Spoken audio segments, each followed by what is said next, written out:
Levons-nous.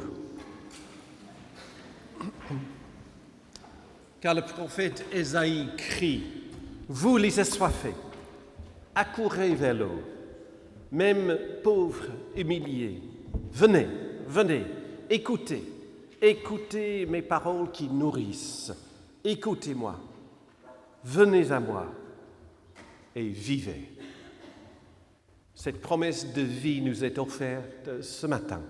Nous entrons dans cette promesse avec notre premier chant. Chante, chante, peuple joyeux.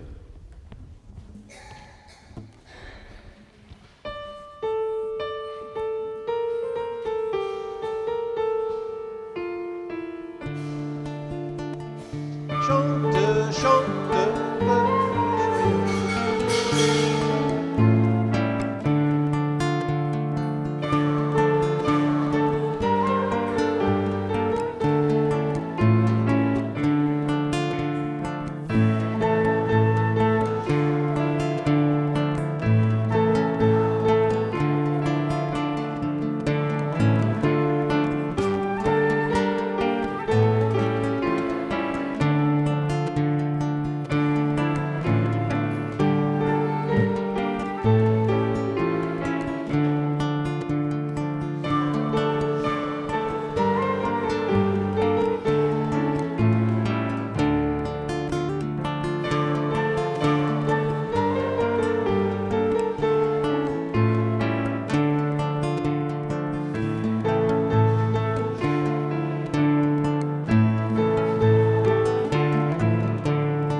Merci. Non, restez debout un instant. Est-ce que j'ai le micro? Alors, je sais que pour les enfants, dans le Godly Play, est-ce que vous avez déjà fait du camping dans votre vie? Est-ce que vous aimez faire du camping? Oui. Sous tente, avec les sacs de couchage, avec les matelas pas confortables. Voilà. Est-ce que c'est bon le camping? Alors, vous allez faire du camping dans le Godly Play ce matin. Allez, au camping!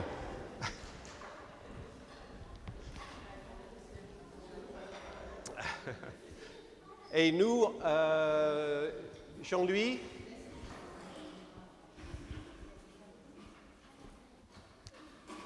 nous, on va chanter le psaume 33 avec les paroles qui vont s'afficher.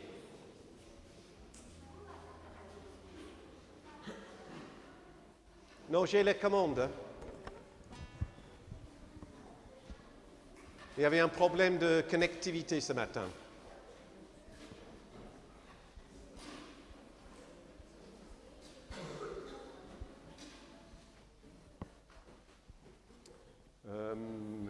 Sylvie et d'autres, est-ce qu'on peut chercher quelques cantiques pendant ce temps-là pour tout le monde?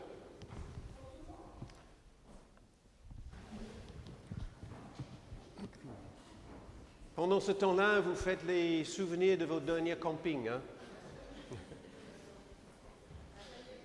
Eh, ça y est, on est là. OK, merci. Alors, aux musiciens.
invite à vous asseoir.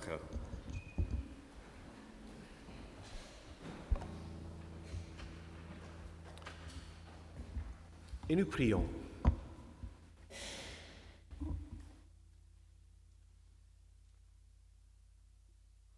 Mon Dieu, il y a tant de choses dans nos vies qui ne sont pas des fautes, qui ne sont même pas des péchés, mais simplement les difficultés, les manquements, les oublis, les erreurs devant lesquelles nous nous sentons impuissants. Il y a tant de choses dans nos vies qui nous arrivent, des choses que nous n'avons pas cherchées, que nous n'avons pas voulu, que nous n'avons pas compris. Et parfois, ces choses ont la force de nous plonger dans le trouble et dans le regret. Alors ce matin, comme chaque matin, nous nous plaçons devant toi et nous te prions pour que tout ce qui n'est pas une faute dans nos vies, mais qui devient une détresse, que tu nous soulages, que tu nous fortifies, pour que nous puissions de nouveau nous tenir debout devant toi et devant les autres. Alors nous nous tenons debout devant toi et devant les autres ce matin. Nous nous levons. Car nous savons qu'avec toi, nous sommes aimés, nous sommes acceptés, nous sommes pardonnés, nous sommes accueillis. Ta grâce est avec nous dès le commencement, pour toujours, et ton amour nous enrobe. Amen. Chantons notre reconnaissance avec ce petit cantique « J'ai besoin de ta confiance ».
Je vous invite à vous asseoir et puis avant que Henriette partage avec nous la lecture de l'évangile de Jean pour ce matin, nous allons chanter comme une prière pour recevoir cette parole, la dernière strophe de ce psaume 33 qu'on avait déjà commencé à chanter tout à l'heure.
Alors, dans la Bible, en français courant, l'Évangile selon Jean, chapitre 14, versets de 1 à 14. Jésus est le chemin qui conduit au Père. Ne soyez pas si inquiets, leur dit Jésus. Ayez confiance en Dieu et ayez aussi confiance en moi. Il y a beaucoup de place dans la maison de mon Père. Sinon, vous aurais-je dit que j'allais vous préparer le lieu où vous serez? Et après être allé vous préparer une place, je reviendrai et je vous prendrai auprès de moi, afin que vous soyez vous aussi là où je suis. Vous connaissez le chemin qui conduit où je vais. Thomas lui dit, « Seigneur, nous ne savons pas où tu vas. Comment pourrions-nous en connaître le chemin ?»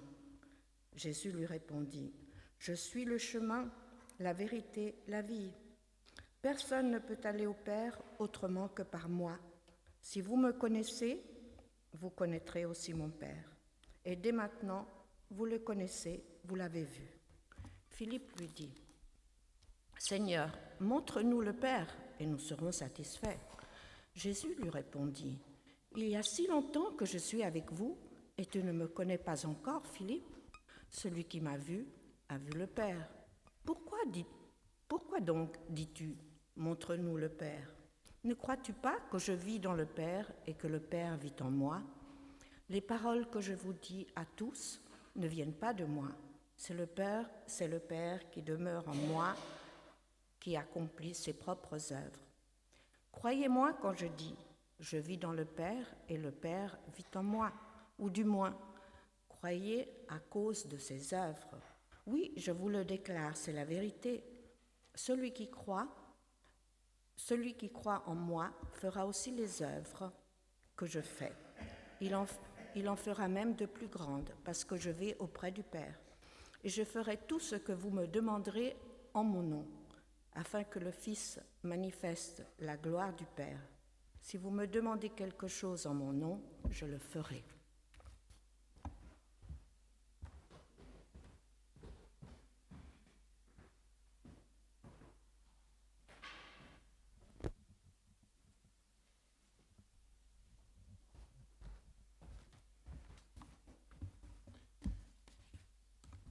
Les deux premiers versets qu'on avait entendus ce matin sont peut-être les versets que j'ai plus cités dans tout mon ministère.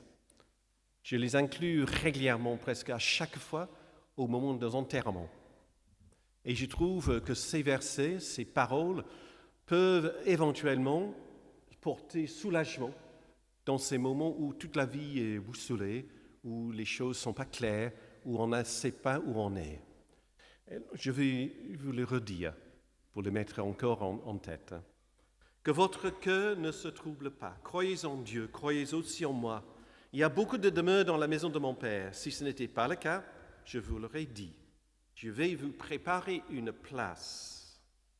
Et puisque je vais vous préparer une place, je reviendrai et je prendrai toi avec moi, afin que là où je suis, vous serez aussi. Vous les avez déjà entendues, ces paroles, n'est-ce pas? Alors, tellement de fois que je les ai dit, je pensais les connaître par cœur. Vous voyez?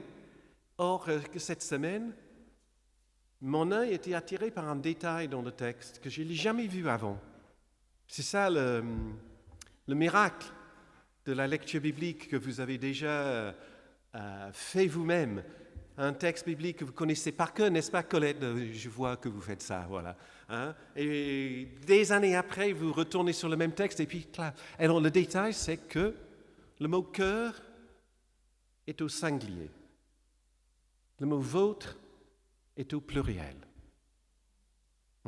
J'ai entendu un « je ne sais pas de qui. Donc, vous n'avez pas vu ça non plus. Voilà, donc on a un groupe de personnes qui sont pour Jésus d'un seul cœur, du même cœur. C'est une expression qu'on peut utiliser dans le français courant, non? D'un même cœur, ils ont chanté les louanges à Dieu. Les JMJ, la Journée mondiale de la jeunesse de l'Église catholique en Lisbonne en 2023, ont pris comme thème d'un même cœur. d'un même cœur.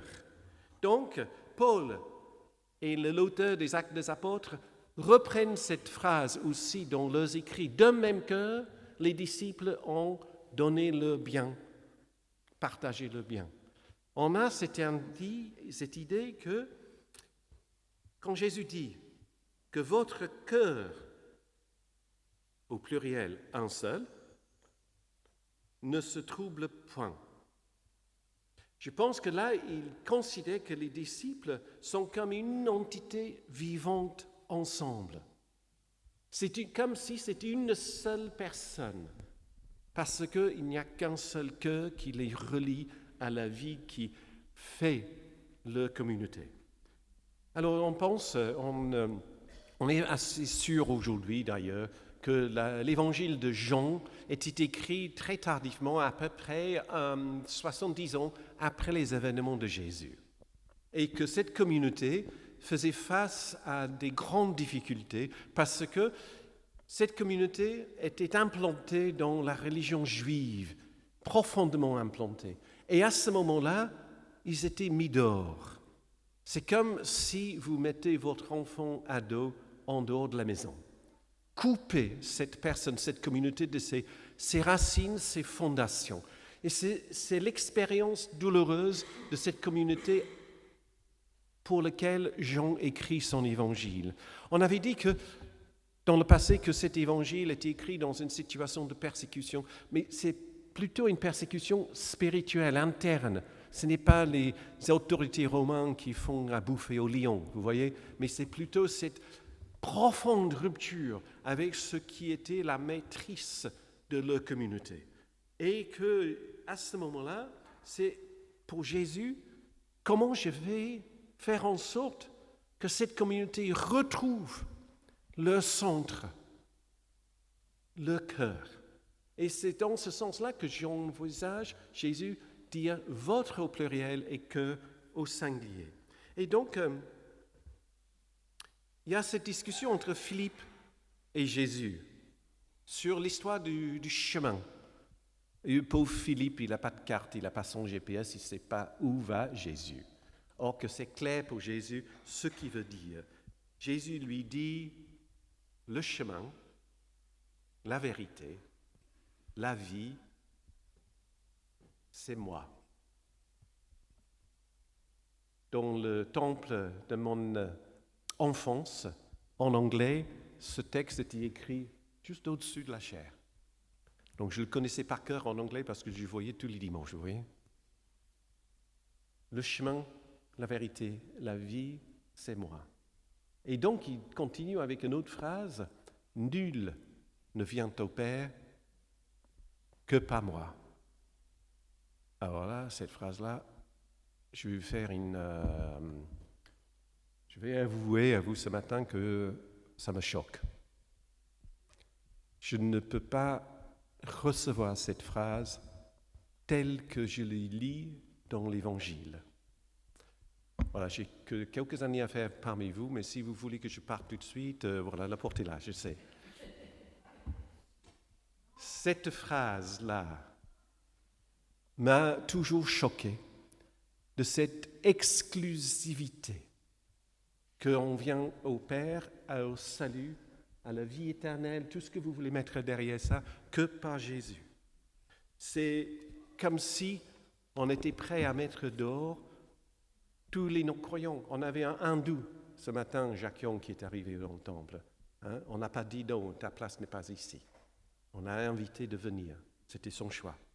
Tous ces autres croyants du monde entier qui sont intimement et profondément ancrés dans leur façon de louer Dieu, qu'est-ce qu'on fait? Qu'est-ce qu'on fait? Beaucoup d'églises dans le monde, même aujourd'hui, appuient sur ce verset pour affirmer que le seul chemin à Dieu est par Jésus et que le mystère de Dieu ne peut pas, que Dieu est incapable. C'est ça que ça veut dire. Que Dieu est incapable de se relever ailleurs que dans l'Église chrétienne. Alors, devant ce texte, soit je prends mon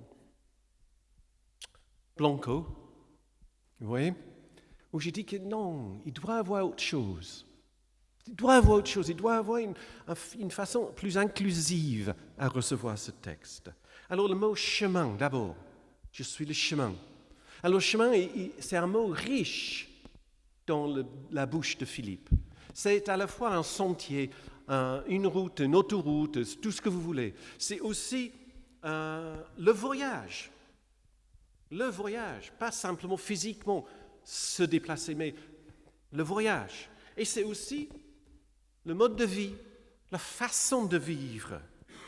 Et c'est étonnant, ou c'est pas étonnant. Mais avant de s'appeler chrétiens, les personnes autour de Jésus s'appelaient les gens du chemin. C'était le nom qu'ils se sont donnés à eux-mêmes. Nous sommes les gens du chemin. C'est pas mal, hein? On a perdu depuis 20 siècles, mais c'est pas mal. Philippe, il est sur le chemin de première définition. Il est sur un chemin physique. Il est sur un chemin littéral de terme. Mais Jésus répond avec une métaphore, avec une autre possibilité d'ouvrir la vision des choses. Et puis, Jésus ne s'arrête pas là, c'est Jésus après tout, hein, parce qu'il prend aussi les métaphores qu'il est la vérité et qu'il est la vie. Alors, nous, on est là, en chapitre 14 de l'évangile de Jean, sur un chemin physique. Jésus, il a quitté la Galilée, il arrive à Jérusalem pour aller dans le centre-ville dans quelques jours après ses écrits, pour être mis à mort. Il est en chemin, physiquement. Hein? Dans les églises catholiques, on a même le chemin de la croix autour des fidèles.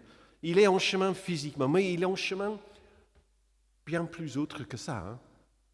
Il est en chemin à l'intérieur de lui-même. Il est en chemin depuis sa naissance, depuis son appel, sa vocation. Il est en chemin en profondeur de relation avec Dieu, de la spiritualité et de savoir qui il est profondément. Le chemin qui conduit à une relation autre, qui ouvre les possibilités et les perspectives que nous ne voyons pas quand on commence nos vies. Le mot vérité. Le mot vérité, c'est bien sûr le contraire de mensonge ou de ce qui est faux. Moi, je dis la vérité, vous dites des mensonges, comme si c'était aussi simple que ça.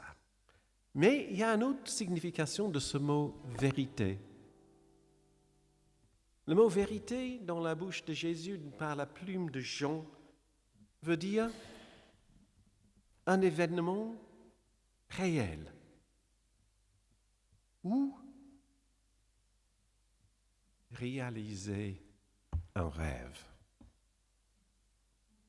Je suis dans la vérité. Je suis en train de réaliser les rêves. Et il y a un poème que vous allez voir après la prédication qui me vient en tête de Maya Angelou. Je les affiche en anglais et en français pendant la musique après la prédication. Vous avez la musique après la prédication, rassurez-moi. Ouais, ok. Elle dit dans ce poème, « Je suis le rêve et l'espérance de l'esclavage. » C'est une poète noire. Est-ce que c'est possible, je me pose la question, que Jésus soit le rêve et l'espérance de Dieu? Que Jésus soit le rêve et l'espérance de Dieu. Rêve et l'espérance qui étaient incarnés par d'autres personnes depuis, par Martin Luther King, par Rosa Parks, qui se sont mis contre le système de ségrégation aux États-Unis, qui vivaient le rêve et l'espérance de Dieu. Marie Durand, qui a vécu ce rêve et espérance de Dieu, qui a donné courage aux protestants pendant des siècles pour résister. Et je me pense aussi à cette femme évêque de Washington, Marianne Edgar Budd, qui a fait face à Donald Trump pendant l'inauguration comme président. Vous vous souvenez? Donc cette petite femme très forte, et je peux vous conseiller, je peux vous encourager à lire son livre qui s'appelle « Apprendre le courage ». C'est magnifique. Alors, dans ces moments-là où notre cœur est troublé, dans ces moments-là où on est déboussolé, il est temps de se recentrer, de se retrouver en cœur avec les autres et avec Dieu. Donc ça ne va pas nécessairement arranger les choses. Nous aurons peut-être toujours les troubles cardiaques à ce moment-là, mais ça veut dire que notre cœur ne se trouve pas seul, mais notre cœur se bat avec le cœur divin de Dieu à ce moment-là. Et qu'on sont soutenus par cette vie de Dieu. Nous ne sommes pas en train de sombrer dans l'abîme, mais d'être relevés à la vie. Jésus nous dit par ça qu'il existe un centre en nous. Et ce centre n'est pas nécessairement l'Église et ses croyances et ses dogmes, ses doctrines. Ce n'est pas nécessairement tout ce que nous réalisons, nos accomplissements, notre position, les pouvoirs que nous avons. Notre mission n'est pas de devenir le centre. D'ailleurs, nous n'arriverons jamais. Mais notre mission, c'est de découvrir ce centre qui est déjà placé en nous. Et Jésus nous dit, tu connais le chemin qui mène à ce centre. C'est moi. Alors dit Philippe, oui, mais montre-nous. Montre-nous, et puis nous serons comblés. Le problème avec Philippe, c'est qu'il a cru le mensonge, pas la vérité, vous voyez, que Dieu se trouve ailleurs, que Dieu est bien au-delà, que Dieu nous a abandonnés. Or Jésus dit non, c'est ton cœur, votre cœur plutôt. Dieu est là, avec vous. Là où vous allez, c'est lui le centre. Là qui que vous soyez, c'est lui votre centre. Là où le chemin que vous choisissez, c'est lui le centre. Non, ce n'est pas nous, vous voyez? Nous ne devenons pas le centre, mais c'est parce que Dieu est avec nous, en nous, par nous. C'est pour ça que j'étais très content cette semaine de découvrir cette autre façon de voir cette phrase de Jésus qui m'a toujours choqué depuis mon enfance, que j'ai vue sur le mur de mon temple en Angleterre. Que Jésus est la vie et l'espérance de Dieu, pas seulement réservé à une vie après, ailleurs, pas seulement réservé à quelques personnes. Et c'est souvent la prédication chrétienne qui nous a dit cela. Non, la communauté de Jean était une communauté qui se sentait abandonnée, qui cherchait encore le sens de leur vie ensemble. Et nous sommes, comme ces premiers chrétiens, les gens du chemin.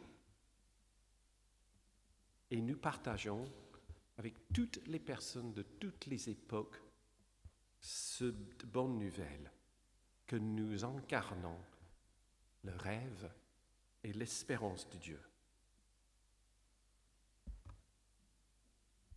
Et puis, Jésus dit, dans la maison de mon Père, il y a beaucoup de demeures.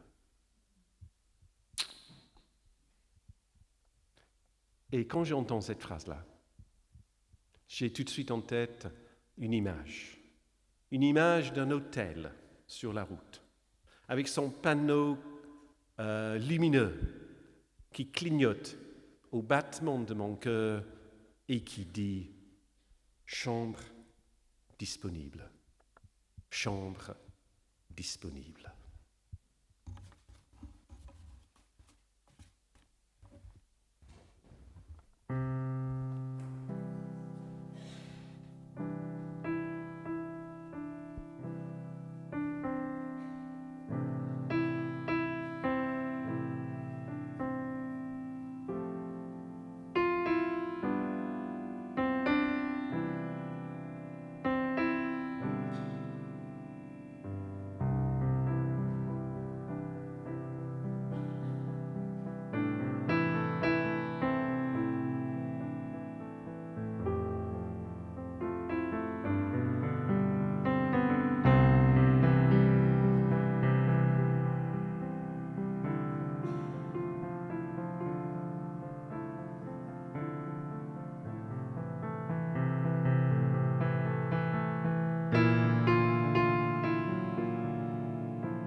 Levons-nous pour chanter le cantique « Source de ma vie », qui est le 35-18, « Source de ma vie ».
Je vous invite à dire avec moi la confession de foi.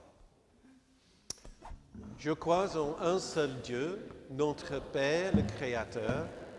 Il a pour chacun des projets de vie et de joie. Je crois en Jésus-Christ, notre Seigneur et notre frère, qui est Fils de l'homme et Fils de Dieu. Il vient à nous, il nous aime, il nous sauve. Je crois à l'Esprit Saint, qui nous offre comme un don gratuit. Il appelle la foi et fonde l'espérance véritable. Je crois que par l'amour, la vie touche à la vie éternelle et qu'en Dieu, nous demeurons toujours dans la liberté et dans la joie. Amen.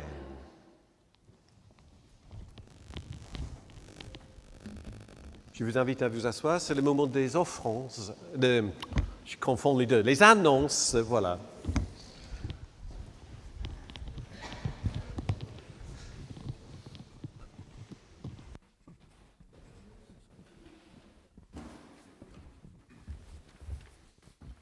Bonjour à tous et à toutes. Vous avez un certain nombre de dates qui sont annoncées ici. Je voudrais rappeler quelques points concernant la journée d'aujourd'hui. Après le culte, repas partagé à l'espace protestant, donc vous êtes tous invités, même ceux qui n'avaient pas prévu, il n'y a pas de problème. À 14h, le groupe de marche, normalement, qui continue, peut-être, en fonction du temps. J'ai un petit mot venant de l'entraide. Hier, c'était le vide-grenier de l'entraide. Alors, il reste des gâteaux, des poches de gâteaux, qui seront en vente à la sortie du culte. Voilà, si vous voulez encourager l'entraide et les supporter. 2 €, voilà, merci Andrew pour cette précision. Ou plus si vous souhaitez bien évidemment participer. Voilà. On avait donc les enfants aujourd'hui. Je rappelle que la prochaine rencontre avec tous les enfants, c'est le 14 juin.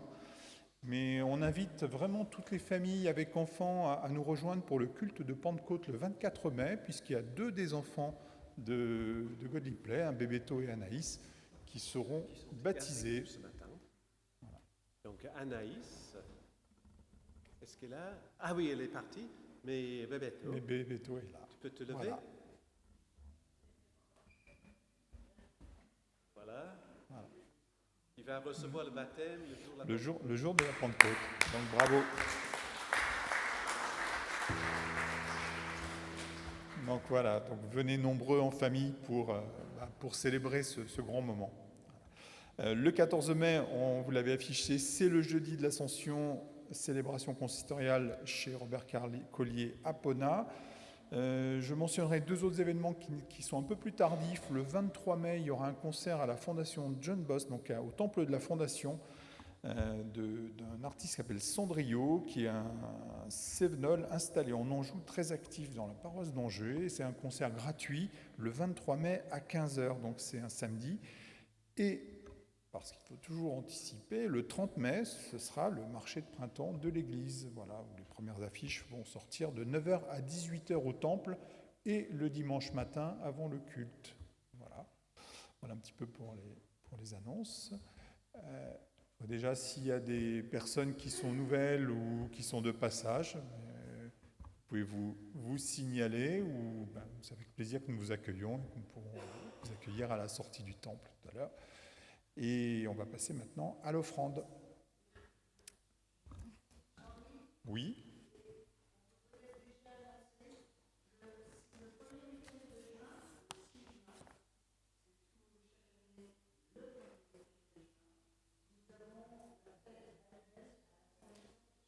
Alors je le répète, donc le 6 juin, c'est la fête annuelle à la Fondation John Bost.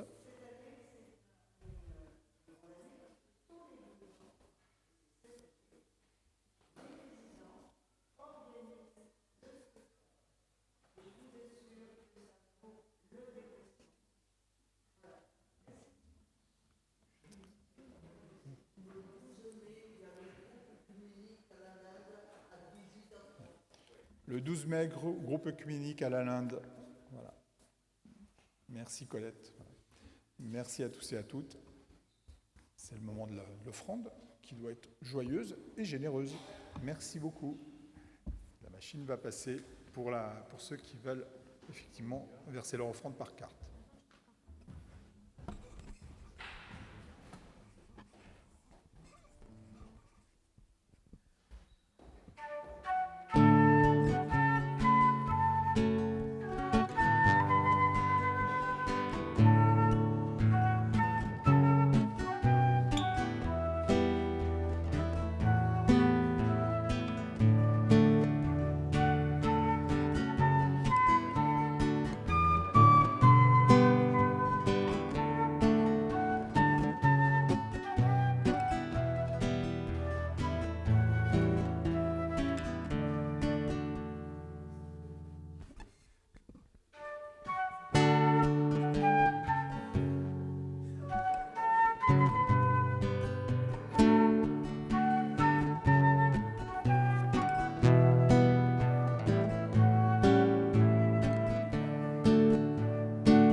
Voici pour célébrer la scène.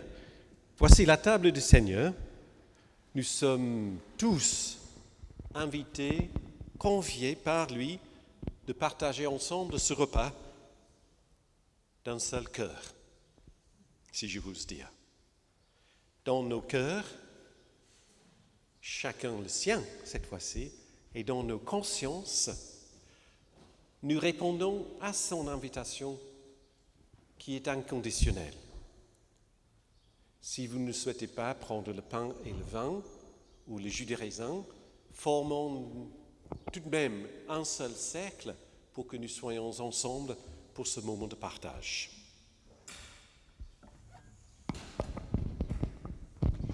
Dans les gestes ordinaires du pain rompu et du vin versé, le Christ nous fait vivre sa présence parmi nous. C'est notre choix de te célébrer, Dieu créateur qui nous renouvelle de jour en jour. C'est notre joie de te célébrer pour le don de ton Fils, notre Sauveur. C'est notre joie de te célébrer pour ton souffle de vie, l'Esprit qui fait naître en nous la foi, l'espérance et l'amour. Chantons notre reconnaissance.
Nous savons que Jésus a pris le pain pendant le repas, qu'il avait partagé ce pain avec ses amis, ce que nous appelons d'ailleurs son dernier repas.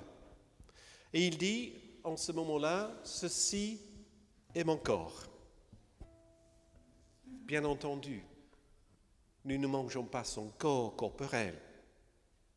Ce n'est pas son corps ce matin que nous partageons. Le corps dont parlait Jésus était bien qui il était, qui il est, qui il sera. Toute son existence, nous prenons et nous partageons avec lui. Par le partage du pain, nous participons à cette réalité que Christ est dans nos vies. Nous devenons, par cet acte, corps du Christ. Et à la fin de ce même repas, Jésus a pris une coupe. Il a prononcé la prière de bénédiction. Il leur a dit, cette coupe est la nouvelle alliance en mon sang. Comme pour le corps, ce n'est pas son sang qui se trouve dans la coupe sur la table ce matin. Mais c'est bien plus que ça. Quand Jésus parle du sang, vous voyez, il parle de sa vie entière, toute sa vie. Il nous offre toute sa vie à chacune, à chacun, pour que nous devenions les siens. Sa vie d'amour, sa vie de beauté, sa vie de bonté, sa vie d'espérance.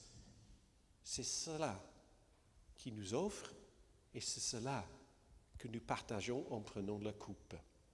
Donc par ces paroles, par ces gestes, Saint-Esprit, et par le Saint-Esprit, nous participons à la réalité de Dieu qui entre dans nos vies pour nous faire vivre.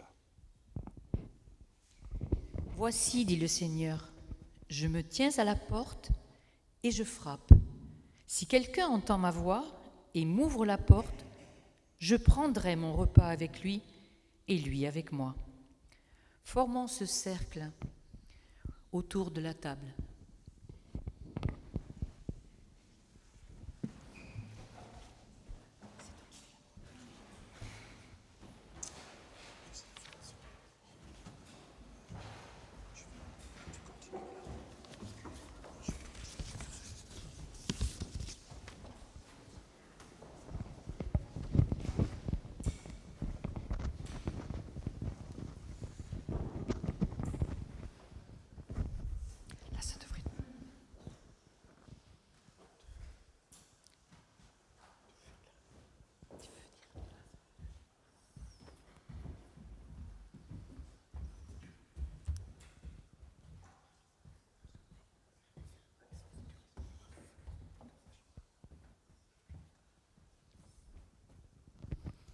Nous prions. Par le souffle de ton esprit, viens ce matin, renouvelle notre foi, suscite en nous ta présence et fais-nous sentir, ici et maintenant, toute la force de ton amour.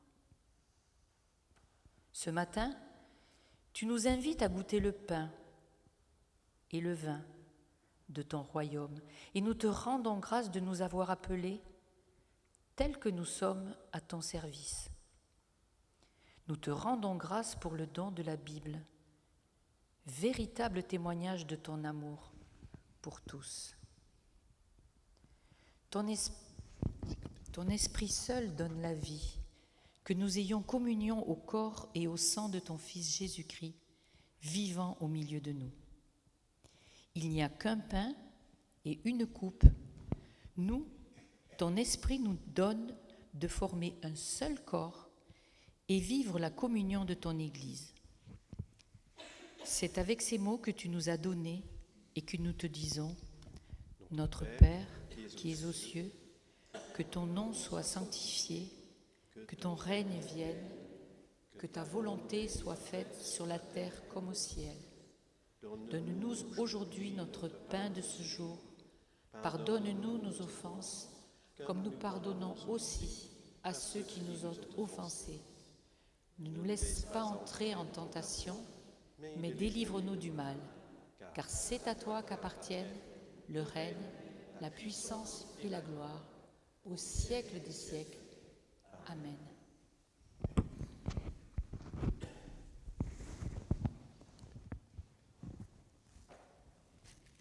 Le pain que nous rompons est communion au corps de Christ. Et la coupe de bénédiction pour laquelle nous rendons grâce est communion en son sang.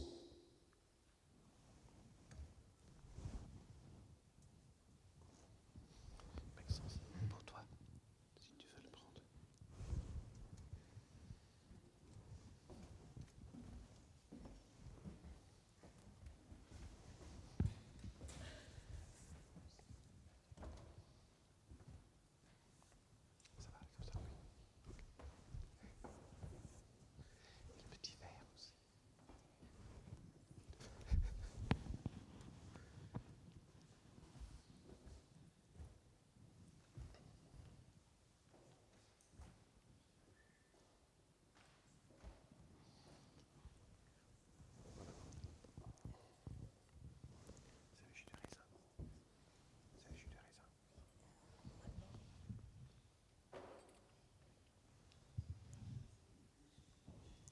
Sur le plateau en métal, il y a des jus de raisin. Et sur le grand plateau, il y a du petit verre de vin.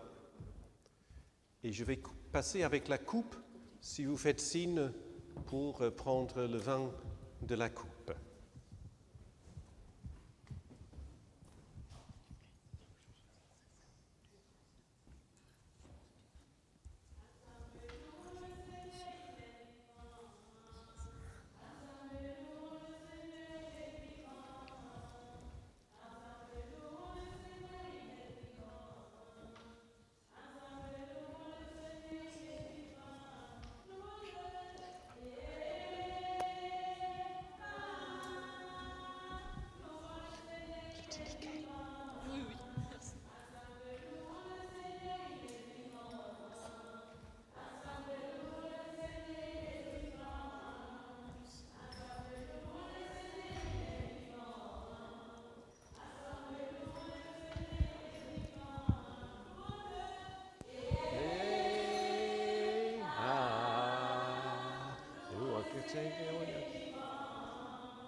Stéphane.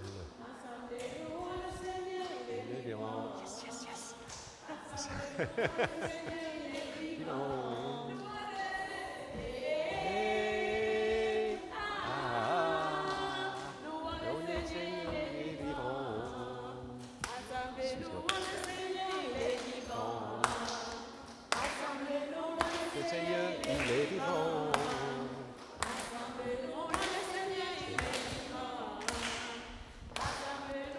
Le Seigneur, il est vivant.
Merci.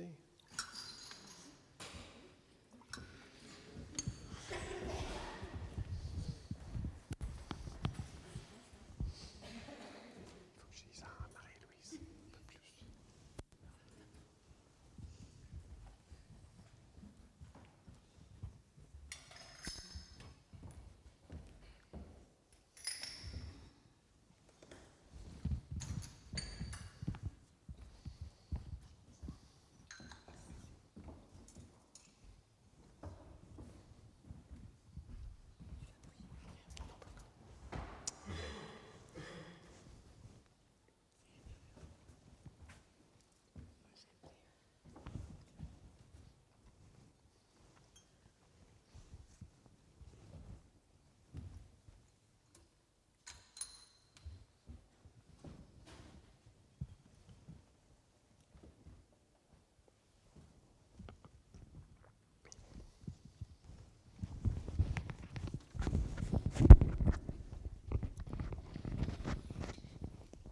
Prions.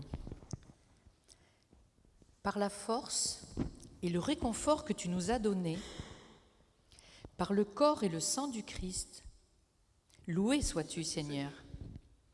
Par la joie de ce repas pris en communion avec le ressuscité, loué sois-tu, Seigneur. Pour l'unité en un même corps, que tous qui partagent le même pain et la même coupe, loué sois-tu, Seigneur. Pour la promesse de ton royaume éternel, loué sois-tu, Seigneur. Amen.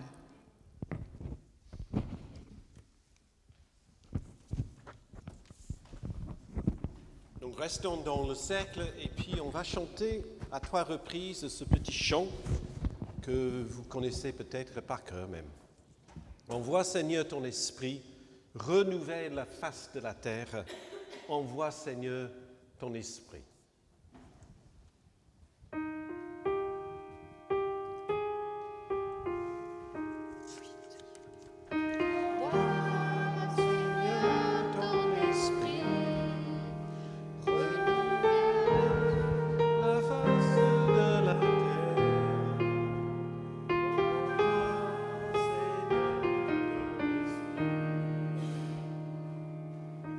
Devant ta table, Seigneur, à ton invitation, c'est toi qui nous as donné ce rendez-vous ce matin. Devant nous, nous voyons les morceaux de pain coupés, rompus, les miettes éparpillées sur la nappe. Tant de symboles des déchirures dans notre monde, les vies brisées, meurtries par la guerre et la violence. Nous prions pour toutes ces personnes qui vivent dans la peur et l'angoisse, les angoisses des bombes et des missiles, de la violence conjugale, professionnelle, communautaire. Que ton esprit nous rappelle que toutes ces miettes proviennent de la même miche, car c'est toi qui nous dis, je suis le pain de vie.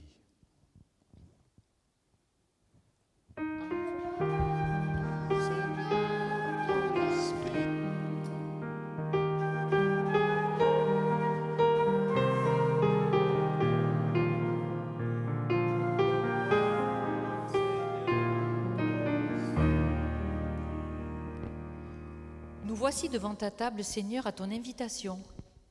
C'est toi qui nous as donné rendez-vous ici ce matin. Nous voyons devant nos verres vides ramassés dans les paniers sous la table ces coupes qui symbolisent pour nous ton sang. Le sang versé, mais aussi ce sang qui indique la naissance de la vie. Nous plaçons devant toi toutes ces naissances, des bébés, de leurs familles, ces naissances d'amour, d'engagement, en priant pour Thomas et Julie qui vont recevoir la bénédiction sur leur couple ce mois-ci, ici, dans ce temple. Les naissances de nos projets, nos espoirs, nos élans de vie, nos célébrations. C'est toi qui nous rappelles que tu es la vigne et que la vie passe par toi.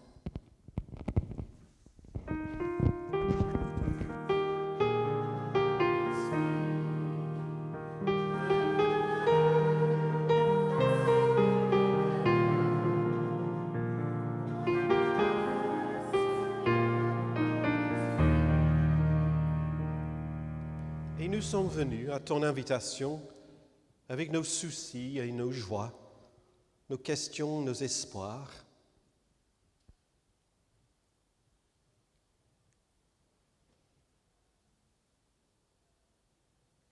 Et nous avons pris chacun, chacune, les uns après les autres, du pain et du vin. Et avec nos gestes, nous faisons communion. Communion entre nous et avec toi. Levons nos têtes, regardons-nous, regardons les uns les autres dans ce cercle. Offrons ce matin à chacun, à chacune, la bénédiction de Dieu, car nous chantons